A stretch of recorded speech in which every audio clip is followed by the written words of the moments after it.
Hello and welcome to Mediumship Matters with me, Hannah McIntyre. And here we are for the penultimate long one of the year. And today I wanted to talk to you about the journey and some things that I've been witnessing and things for us all to think about as we are looking at ourselves on our journey and our understanding and where we're at. So, how did you come to be interested in spirituality and mediumship? For most people that I meet, it's through either two paths. There is either a deep-seated grief and the loss of somebody that has a massive impact on somebody's life, and they still feel them with them. When the dust settles, they still feel that spirit with them, and they think, no, there is more to this. And on the other hand, it's those of us like me who came to it when life was giving us too many lemons to make lemonade, and we were feeling really disillusioned and really lost and really unhappy, and spirit managed to find a way in to bring some hope. And apart from people who are obviously born as mediums and see spirit and understand that it's spirit from childhood, I think for most of us that is the path. If you've got a different route, tell me about it. Send me a message, comment on a social media post, let me know. And at the beginning, I think we're very much drawn to spirit as an external force. We kind of go through phases in our understanding, don't we? And at the beginning, we understand that it's us and there is a spirit world. We don't really think of ourselves as being part of the spirit world. We think of ourselves as existing separately to it. One day we will go back to it, but we're not currently part of it. And that spirit communication is external. It's guides coming in to speak to us. It's our loved ones coming in to provide evidence of their continued existence. And for some of us, that is where our journey halts. For some of us, it's not about taking that connection further or understanding it further. It's just about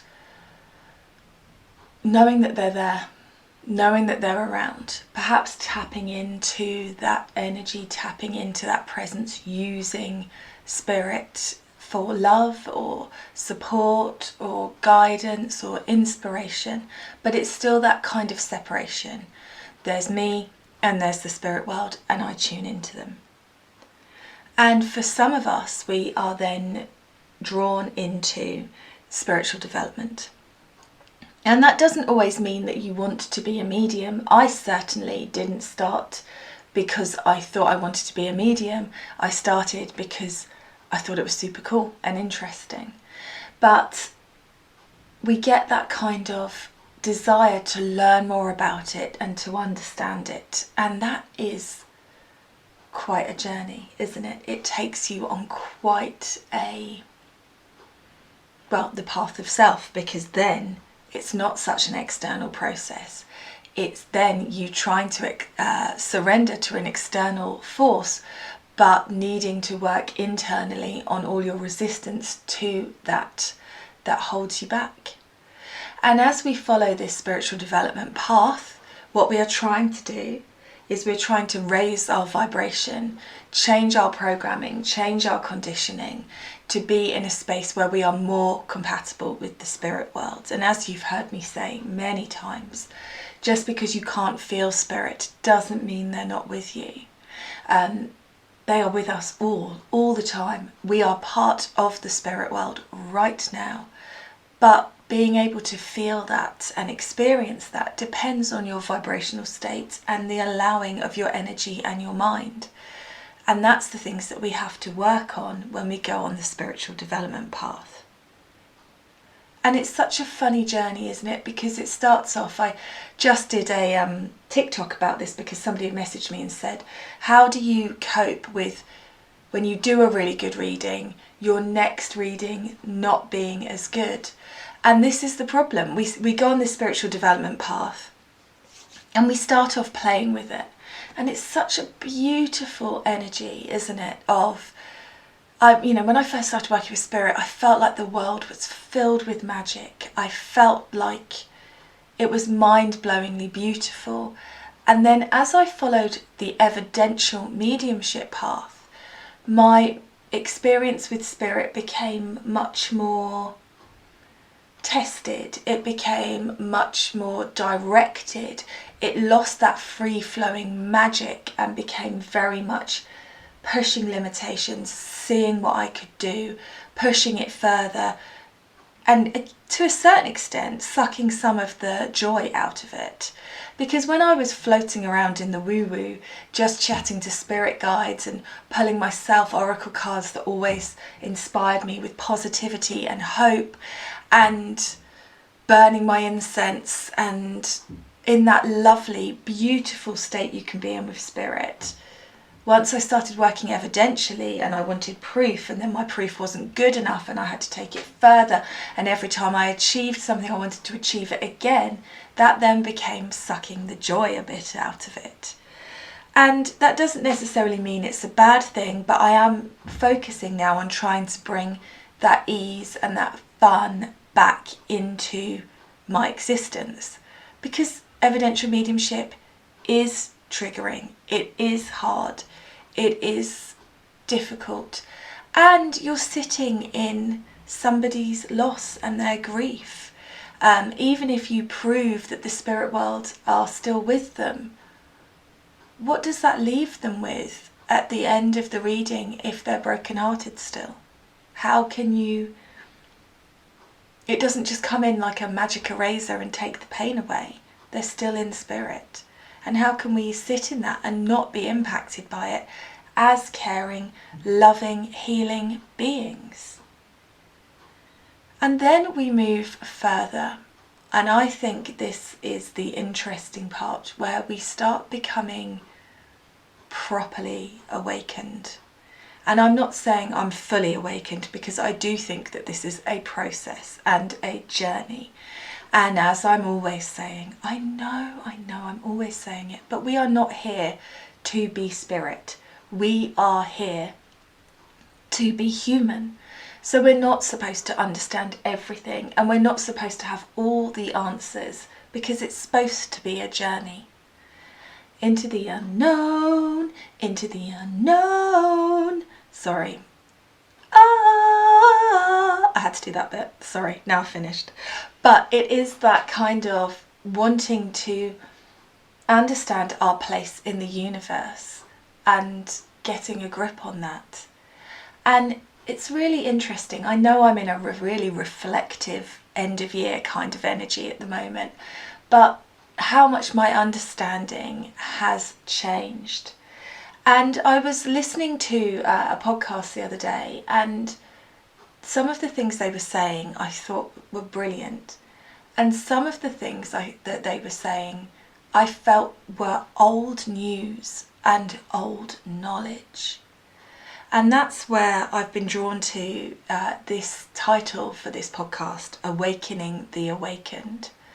Because I think it's easy to get an understanding from your point of consciousness and take it as fact and be immovable with it. And actually what Spirit are asking us all to do is expand that knowing, question everything, work out what resonates and what doesn't, work out where there's more that we can learn. And I think that it's all about levels of perception, levels of consciousness. And we are supposed to accept that it is a journey. It's a bit like being at school.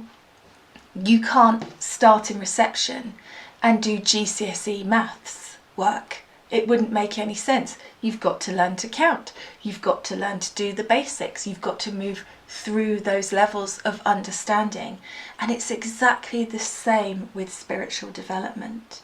So if you are working with spirit and you are setting yourself up in whatever extent on social media, in the world, as a medium, as somebody who is sharing the word of spirit, the evidence of spirit, the information from spirit.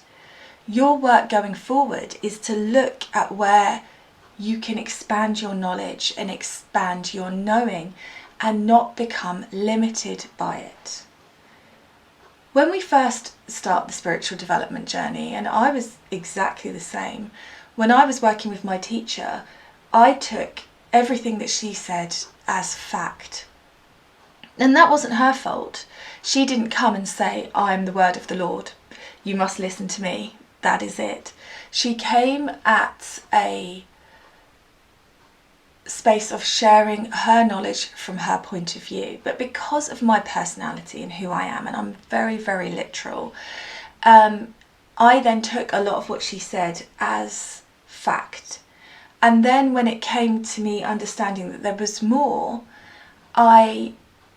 I think it was really hard for spirit to get that information in with me at the beginning, because I was so limited by my humanness and my personality and wanting everything to be tick box factual. And the trouble with mediumship is it's not tick box factual. It never will be. All I can give you is my experience from my point of view and the sum of my experiences right now, my understandings from where I am. And next November, when we are on season 3 of the podcast and more information has come out and more information has been shared, I will be at a different point of view again. And I think it's really important to be comfortable with not knowing everything. And there's this kind of idea that we have to present ourselves as all knowing, all seeing, all understanding. And I actually think that's a really dangerous and hard place to be, because that is when we get spirituality becoming like mainstream religions. And it's full of interpretations that have been passed on for hundreds of years as rules, as facts, with no opening to understanding that perhaps it was misinterpreted by a man, a human, but probably a man, let's be honest, in their take, through their perception, through their space. And I just keep thinking about that. I keep thinking about these religious groups. They keep coming up in my social media where they are spouting utter hatred at the LGBTQ plus community. And I keep wondering how you can quote something from years and years ago and quote it as fact, and as if you are having a direct quote from God. When, I mean, we all know the Bible. I know I've said this before, but we all know it was written hundreds of years after Jesus' death. Like, it's just crazy to me, this restriction that we have. And the problem with that is, well, that's just all bigoted, absolute poppycock anyway. But the problem is when we find this happening in spirituality as well. People saying it must be done this way. And when you question why must it be done this way? They don't have an answer, just it's always been done this way. And where is the desire in people to be at the leading edge, at the forefront of change in spirituality and mediumship, in educating people in how it really happens and how it really works, and having that clarity of it, that understanding of it? It's simple things like spirit not having a voice box that people don't talk about. And then when you say it, people go, oh yeah, of course. But until you say it, they're just not open to thinking about it. And I really hope that as we move forward, we can start to strive for newer perspectives, newer understandings, and not just recycle the old stuff. There's a lot of recycling I'm seeing at the moment. There's a lot of same information coming out again and again and again. And I think that's great, but If you're going to set yourself up as having a podcast, where's your opinion? Where's your take on it? Where's your idea on it? If you're going to be on social media and talking about things, where's your personal view of that?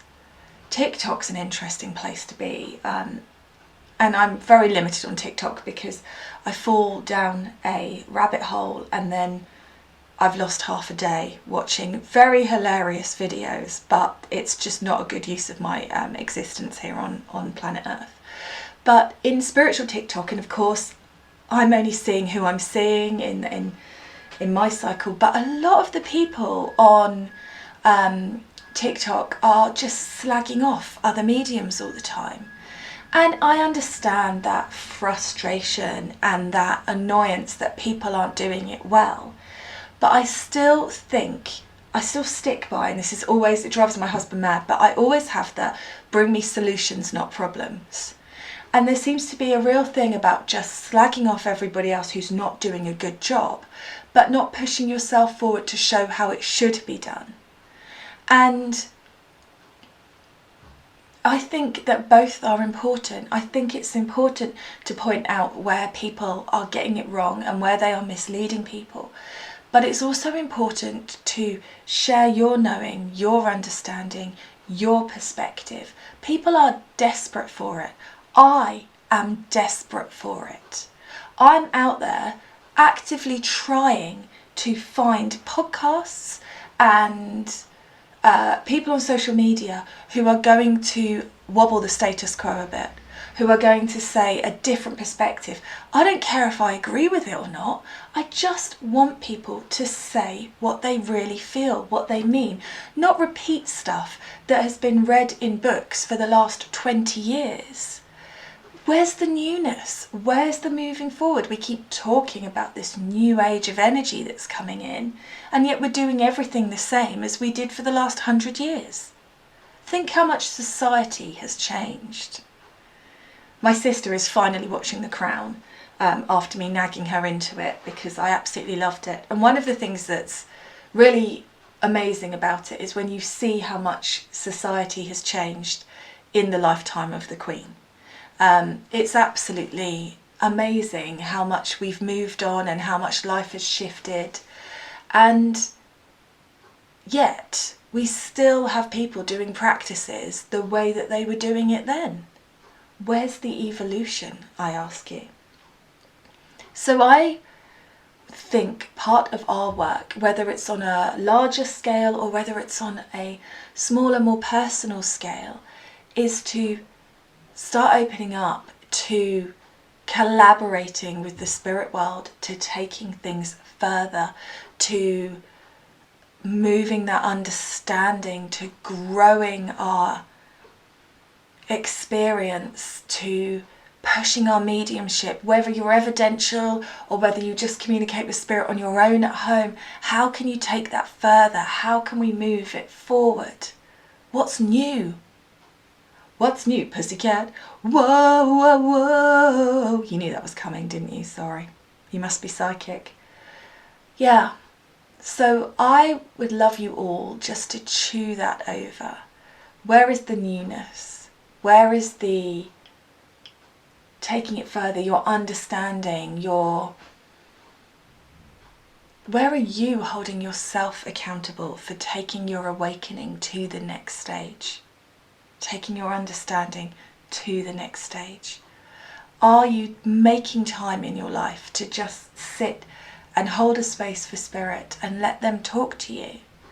And it might not be the most profound, moving, mind-blowing stuff the first time you do it, but the more you get used to that frequency and the more you communicate with them, the more that understanding will grow.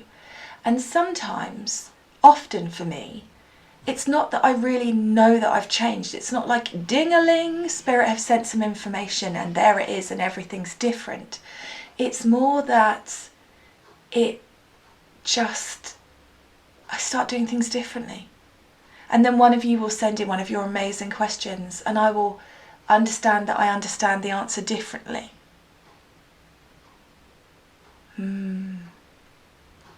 So, yeah, I think those of us that are working mediums, need to hold ourselves accountable for taking it further, for being brave, for risking getting it wrong, for risking the exposure of people saying they don't like us and they don't like how we do it, and doing that anyway. Some of you will have seen on my social media, I've had a very unhappy lady, Mandy, hey Mandy, who has been saying that she thinks I'm a shit medium, essentially, on social media. And she's entitled to that opinion. I'd rather she wasn't putting it all over my page, but she's entitled to it.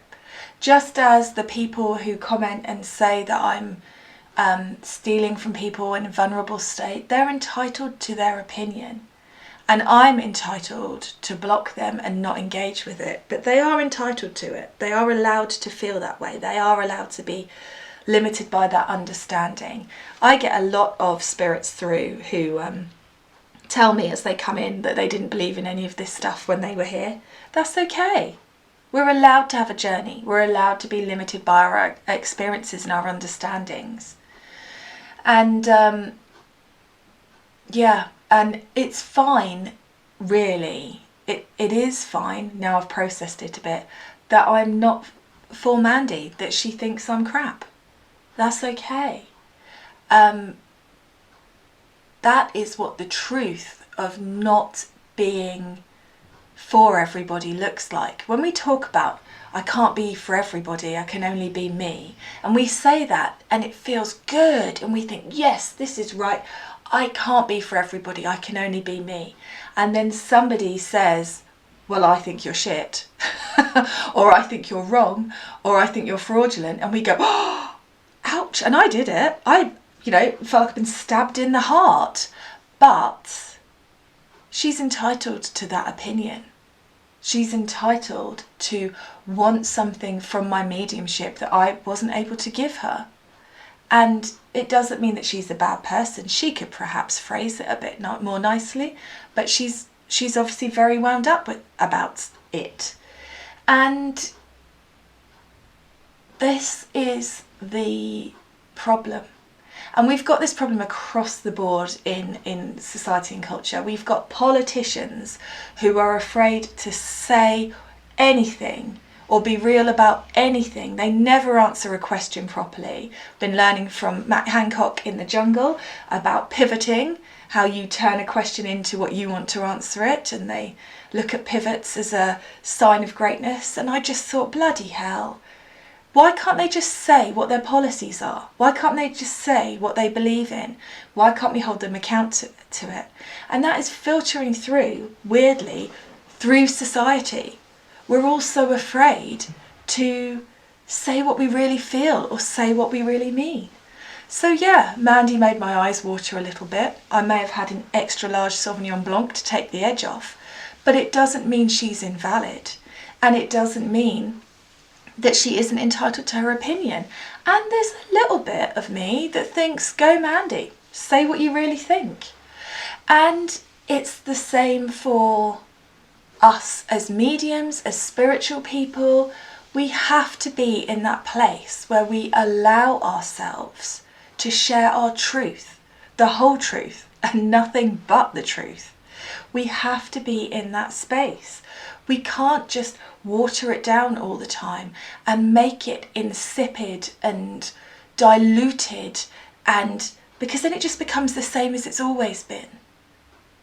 In this striving for excellence in our mediumship, whether it's personal or public, we need to be taking it further, and we need to be talking about how we're on a journey and sometimes we get it wrong.